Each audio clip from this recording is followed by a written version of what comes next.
తెలంగాణ ప్రభుత్వం మద్యం ప్రియులకు భారీ షాక్ ఇవ్వనున్నట్లు తెలుస్తోంది. ప్రస్తుతం ఉన్న మద్యం ధరలను పెంచే యోచనలో సర్కారున్నట్లు ఇన్సైడ్ టాక్ వినిపిస్తోంది. మద్యం ధరల పెంపుపై ప్రభుత్వం ఇప్పటికీ అభిప్రాయాలు సేకరిస్తున్నట్లు తెలుస్తోంది. ప్రతి 2 ఏళ్లకు ఒకసారి తెలంగాణలో మద్యం ధరలు పెరుగుతుంటాయి. 2 ఏళ్ల క్రితం కేసీఆర్ ప్రభుత్వం కూడా మద్యం ధరలు పెంచింది. ఇప్పుడు రేవంత్ సర్కార్ మద్యం ధరల పెంపుపై సమాలోచనలు చేస్తున్నట్లు తెలుస్తోంది. ఈ లిక్కర్ ధరలు నిజానికి మార్చి నెలలోనే పెరగాల్సి ఉంది. గత ప్రభుత్వం మార్చి నెలలో ధరలు పెంచింది.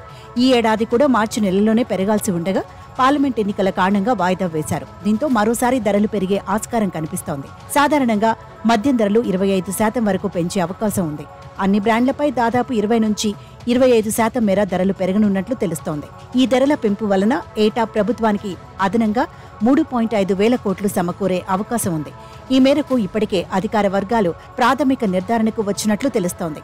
మరోవైపు లిక్కర్ ధరలను పెంచడం సబబు కాదని మందుబాబులు దీన్ని వ్యతిరేకిస్తున్నారు. ప్రభుత్వాలు చాలా వరకు మద్యంను ఒక ఆదాయ వనరుగా భావిస్తున్నారు. కానీ మద్యం పెంపును ఇలా ఆదాయ వనరుగా భావించటం సరైన విధానం కాదని చాలా మంది తరచుగా సూచిస్తుంటారు. కానీ ప్రభుత్వాలు మాత్రం కొత్త బ్రాండ్లు, లిక్కర్లపై రేట్లను ఎప్పటికప్పుడు పెంచుతూ తమ ఖజానా ఆదాయం పెంచుకుంటున్నారు.